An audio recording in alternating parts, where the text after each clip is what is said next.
नमस्कार, मैं हूं प्रकाश चंद्र होता और छत्तीसगढ़ में मान लो एक नया मौसम आ गया है। मौसम है आंदोलन का। हर कोई चाहता है चुनाव से पहले उनकी मांगे पूरी हो जाए। क्या सरकार के पास इतने पैसे हैं? क्या सरकार इतनी फ्लेक्सिबल है? क्या सरकार हाँ कहेगी या फिर रुख क्या होगा? ये आज चर्चा का विषय है। पर चर्चा में जाने से पहले आइए देखते हैं ये रिपोर्ट।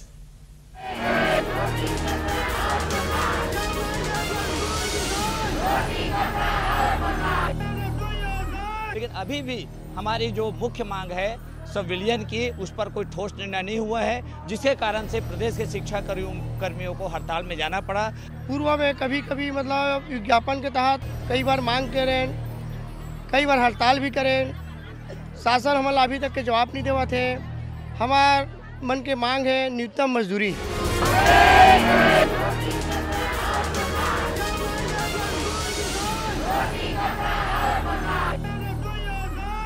स्वतंत्र भारत की लोकतांत्रिक व्यवस्था में अपनी आवाज बुलंद करने का अधिकार सभी को है, मगर जब इस अधिकार का इस्तेमाल चुनावी वर्ष में या उससे ठीक पहले हो तो राजनीतिक समीकरण बनना भी लाजमी है। ये जो तमाशाबाजी हो रहा है, जॉब की सिक्योरिटी नहीं है। अच्छा, फिर यदि सरकारी कर्मचारी, आपको आर्थिक संकट है, सरकारी कर्मचारी को 50 और 20 में निकालना है, तो हमारे इस्टेब्लिशमेंट खर्च से सांसद को, विधायक को, मंत्री को वेतन मिलता है। क्यों भारत में सांसद, विधायक, मंत्री भी 50 साल और 20 साल में अनिवार्य सेवानिवृत्ति नहीं होंगे तो प्रधानमंत्री से लेकर मुख्यमंत्री और बड़े बड़े मंत्री निपट जाएंगे। हमारा कहना है कर्मचारियों को आप छेड़ो मत। जिस राज्य में सत्ताधारी दल भाजपा को विगत चुनाव में 1% से भी कम वोटों के अंतर से जीत मिली है, उस राज्य में अगर मतदाताओं के कुल संख्या के 11.5% मतदाता जब हड़ताल पर चले जाएं, तो सचमुच सरकार के लिए किसी बड़ी मुसीबत से कम नहीं है। बहरहाल देखना होगा कि सरकार इस बड़ी मुसीबत से कैसे निकलती है। प्रकाश चंद्र होता, ईटीवी न्यूज, रायपुर। देखिए, इस रिपोर्ट को देख के आप समझ गए होंगे कि मौसम आ गया है छत्तीसगढ़ में हड़ताल का। आखिर क्यों सब लोग हड़ताल करते हैं और हड़ताल चुनाव साल पे क्यों होता है और सरकार कितनी बड़ी मुसीबत में है? आज इन सारे विषयों को लेकर चर्चा करेंगे। हमारे साथ हैं 3 प्रमुख मेहमान। उनमें से हैं डॉक्टर हिमांशु द्विवेदी, प्रधान संपादक है हरिभूमि के और छत्तीसगढ़ के शासन प्रशासन को बहुत करीबी से देखते हैं। हमारे साथ है बीरेन्द्र दुबे। दुबे जी शिक्षा कर्मियों को रिप्रेजेंट करते हैं, उनके प्रांताध्यक्ष भी हैं। साथ है हमारे साथ विजय झा जी, जो सरकारी कर्मचारियों का संगठन का महामंत्री है और वो सरकारी कर्मचारी क्यों आंदोलन में जाना चाहते हैं उसी पर बात रखेंगे। हम सीधे चर्चे पे जाएंगे। सबसे पहले मैं जानना चाहूँगा बीरेन्द्र दुबे जी को।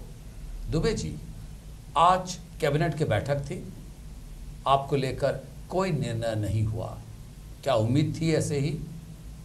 निश्चित रूप से पूर्व में इससे जो जितनी भी कैबिनेट की बैठकें हुई है उसमें भी जिस तरीके से मीडिया के माध्यम से खबरें आती रही कि शिक्षा कर्मियों के संबंध में निर्णय होगा और उसमें लगातार हमको निराशा मिलती रही। तो जो आज कैबिनेट की बैठक है इसमें बहुत ज़्यादा प्रदेश के शिक्षा कर्मियों को उम्मीद नहीं थी। बट साथ में एक सवाल ये भी तो उठता है कि सरकार ने कह दिया है कि आप तुरंत अपना हड़ताल खत्म करें और वापस आए, जो नहीं आएगा उसके ऊपर कार्रवाई की जाएगी।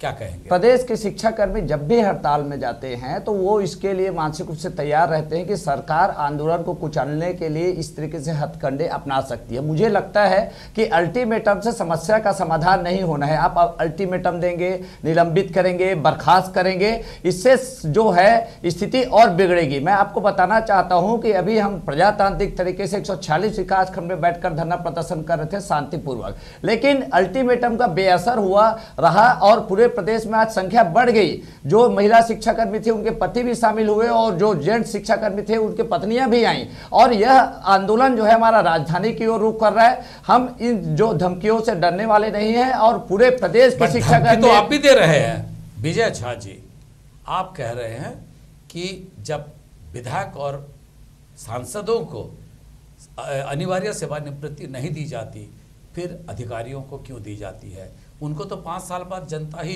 अनिवार्य सेवानिवृत्ति दे देती है अगर ठीक ढंग से काम नहीं करे। फिर आप ये मांग क्यों उठा रहे हैं झा जी? हमारा ये कहना है कि ये जो कानून है 50 साल और 20 साल वाला बहुत पहले से है। आज ये सरकार ये कहना चाहती है कि सरकारी कर्मचारी नौकरी ना करें, हम लोक सेवक हैं, जनता का सेवा करने वाले हैं।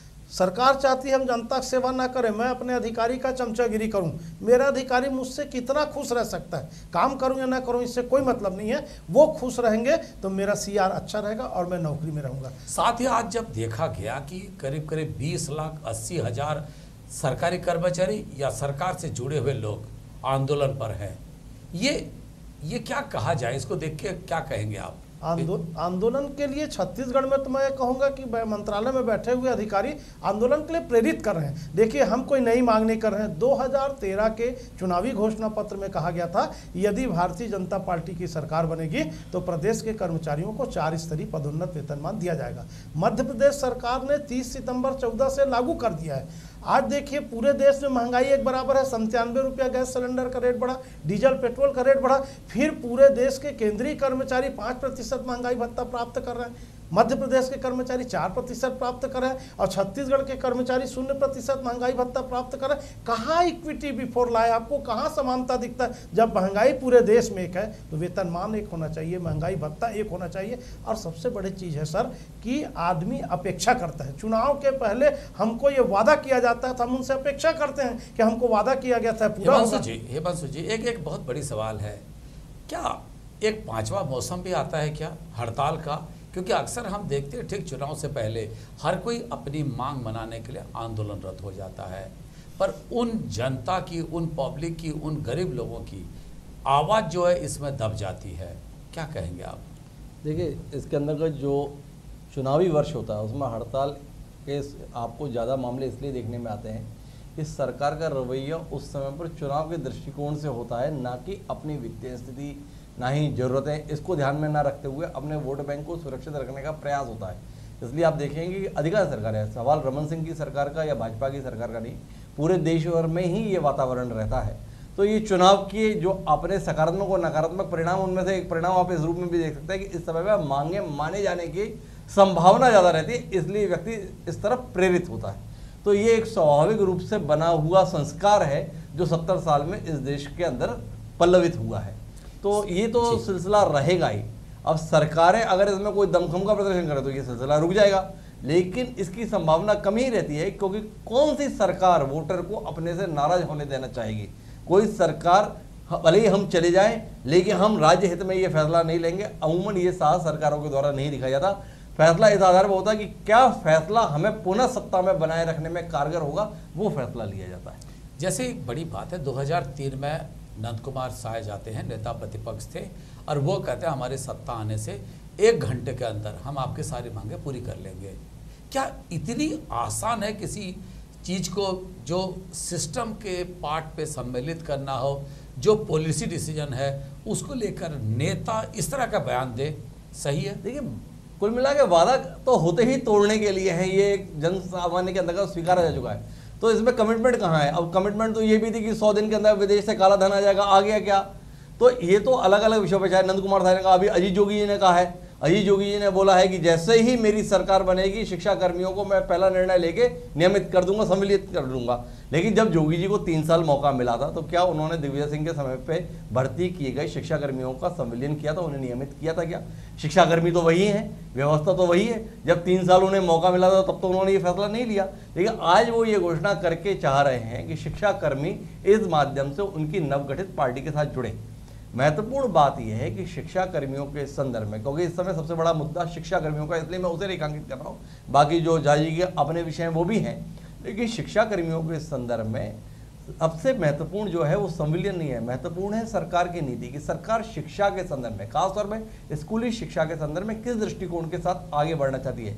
क्या वह एक विधिवत सुशिक्षित किस्म के युवाओं को भर्ती करके शिक्षक के पद पर उन्हें आसीन कर देश की नई पीढ़ी को संस्कारित और शिक्षित करने का काम करना चाहती है, या केवल अपनी औपचारिकता पूरा करना चाहती है जिसमें किसी भी प्रकार के व्यक्ति हो जिनके पास केवल डिग्री है उन्हें 5,000, 7,000, 15,000 रुपए देकर और केवल शिक्षा की औपचारिकता पूरी कर ली जाए? ये एक विषय है, इस विषय पर फैसला लिए जाने की जरूरत है। महत्वपूर्ण शिक्षा कर्मियों का नियमितीकरण या संविलियन नहीं है। महत्वपूर्ण है शिक्षा के संदर्भ में सरकारों का दृष्टिकोण कि जिससे पूरे देश का भविष्य बनना है, उसके संदर्भ में सरकार किस रवैये को अपनाना चाहती है। देखिए, नीति आयोग ने आया था, नीति आयोग ने जब आया था, नीति आयोग के एक दल आए थे यहाँ पे, उनका कहना था कि छत्तीसगढ़ में शिक्षा को लेकर बहुत कुछ करना चाहिए। तो हिमांशु जी, ये आंदोलन जब होता है, बच्चों की पढ़ाई 50 लाख बच्चों की पढ़ाई ठप है, ऐसे में फिर हम गुणवत्ता को ढूंढना, लगता नहीं बेईमानी होगा? क्या है वीरेन जी को मेरी बात बहुत पसंद नहीं आएगी। शिक्षक हड़ताल पर हैं या शिक्षाकर्मी हड़ताल पर हैं, इससे पढ़ाई प्रभावित हो रही है, ये बात अपनी जगह ठीक है। पर जिस समय वो काम पर है उस समय पर भी कौन से उन लोगों से जो है शिक्षा संबंधी ही काम लिया जा रहा है। उस समय पर पता चला, अभी आप देखें एक पत्र आया हुआ है निर्वाचन आयोग से। निर्वाचन आयोग ने कहा है शिक्षा कर्मियों के हड़ताल पर जाने से हमारा मतदाता सूचियों का काम जो है प्रभावित हो गया। मतलब शिक्षाकर्मी है कि मतदाता सूची कर्मी है? तो कुल मिलाकर जो भी काम कराना है उसके लिए शिक्षकों को सबसे पहले पकड़ा जाता है। आपको जो है टीके लगवाने हैं तो उसके लिए आप शिक्षा कर्मियों को लगा दो, आपको मतदान की पर्चियां बंटवानी है तो शिक्षाकर्मी या शिक्षकों को लगा दो। तो सबसे उपेक्षित जो वर्ग हो गया है इस देश के अंदर या प्रदेश के अंदर, वो शिक्षा हो गई है, और ये बड़ी खतरनाक स्थिति है। इसके लिए किसी नीति आयोग के विशेषज्ञ की टिप्पणी दरकार नहीं है, ये सहज सामान्य में दिखाई देता है। बीरेन जी, जिस हिसाब से चीजें आप आंदोलन पर रहे 4 दिन से, कितनी उम्मीदें हैं? ये लंबा खींचेगा?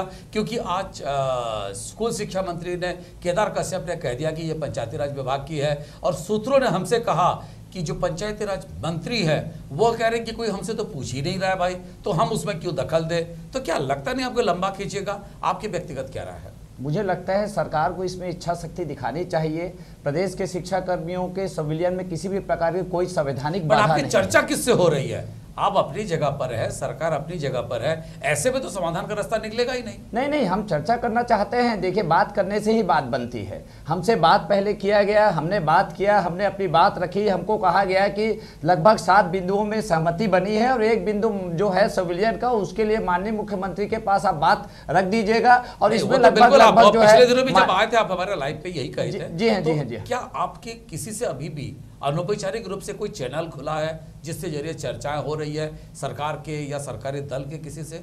निश्चित रूप से हमारे ऐसे और जो शिक्षक संघ के जो हैं, पहले से जो कार्यरत वरिष्ठ शिक्षक हैं, ये लोगों ने बीच में भी चर्चा किया है। और कहीं ना कहीं मुझे भी उम्मीद है, क्योंकि प्रदेश के मुखिया माननीय रमन सिंह जी संवेदनशील मुख्यमंत्री है, और इस पूरे मामले में जो कि 50 लाख बच्चों से जुड़ा हुआ विषय है, 54,000 स्कूलों से जुड़ा हुआ विषय है, और लगभग 1,80,000 शिक्षकों से जुड़ा हुआ विषय है, इसमें संवेदना दिखाएंगे और बीच का कोई ना कोई रास्ता जी। जब रामचंद्र सिंहदेव थे वो कहते थे ये 2% है सरकारी कर्मचारी, इनको क्यों फायदा दे?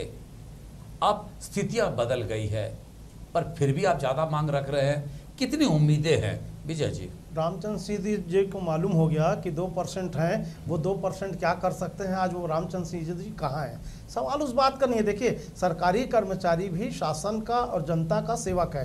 प्रदेश के विकास में हमारा योगदान होता है। हमारी उपेक्षा करके कोई सरकार नहीं चल सकती, क्योंकि सरकार की योजनाओं को हम लागू करते हैं। जैसे वीरेंद्र दुबे जी का भी शिक्षा कर्मी का मुद्दा एक टेक्निकल बात है कि एक बटन दबा करके पूरे प्रदेश में किसानों को करोड़ों रुपया बोनस बढ़ सकता है। मेरे शिक्षा कर्मी को 1 तारीख को बटन दबा करके तनख्वाह क्यों नहीं मिल सकता? जब आजकल कंप्यूटराइजेशन है, आजकल ऑनलाइन हर चीज है, तो कहीं ना कहीं सरकारी कर्मचारियों को 2ym दर्जे का नागरिक समझ करके और केवल चुनाव के समय उनको संतुष्ट करने। क्यों हिमांशु जी, ये एक राजनीतिक सवाल हो गया है, क्योंकि चुनाव का वर्ष है, सभी लोग अपनी बात रख रहे हैं। मैं आपसे जानना चाहूंगा, क्या इसको राजनीतिक रूप से देखा जाए या मैं एक तो पहले इस बात को खारिज करता हूं कि सरकारों के द्वारा, किसी भी सरकार के द्वारा शासकीय कर्मचारियों को 2ym दर्जे का नागरिक समझा जाता है, ऐसा नहीं है।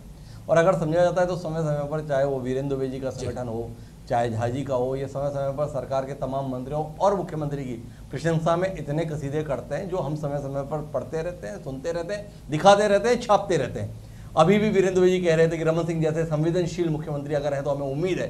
तो कुल मिलाकर जब संवेदनशील है तो फिर आप ये आरोप नहीं लगा सकते कि आपको 2ym दर्जे का समझा जा रहा है। आप एक बात पे कायम रहिए, या तो संवेदनशील बताइए या उनको जो है दुराग्रही बताइए। ऐसा नहीं हो सकता कि आप इस पर भी पैर रखें और आप इस पर भी पैर रखें। महत्वपूर्ण बात यह है कि आपके पास मांगे हैं, उनके पास देने की स्थितियां सीमित हैं। इसमें एक संतुलन की जरूरत होती है और इसके लिए संवाद की जरूरत होती है। जी, परस्पर संवाद के ठीक आधार है। पर ही कोई समाधान निकल सकता है। जी, जी, जी। हड़ताल एक तरीका है, लेकिन हड़ताल कोई समाधान नहीं है। निश्चित रूप से कहा जाएगा जिस हिसाब से सभी लोग हड़ताल कर रहे हैं चुनाव वर्ष पे, निश्चित रूप से कहा जाएगा छत्तीसगढ़ में एक मौसम आ गया है हड़ताल का। आज समय हो गया है। तीनों मेहमान डॉक्टर हिमांशु द्विवेदी जी, विजय झा जी और वीरेंद्र द्विवेदी, तीनों का बहुत बहुत धन्यवाद। प्राइम डिबेट में कल 8:25 पे फिर एक विषय को लेकर हम आपके सामने उपस्थित होंगे। तब तक हमें दीजिए विदाई।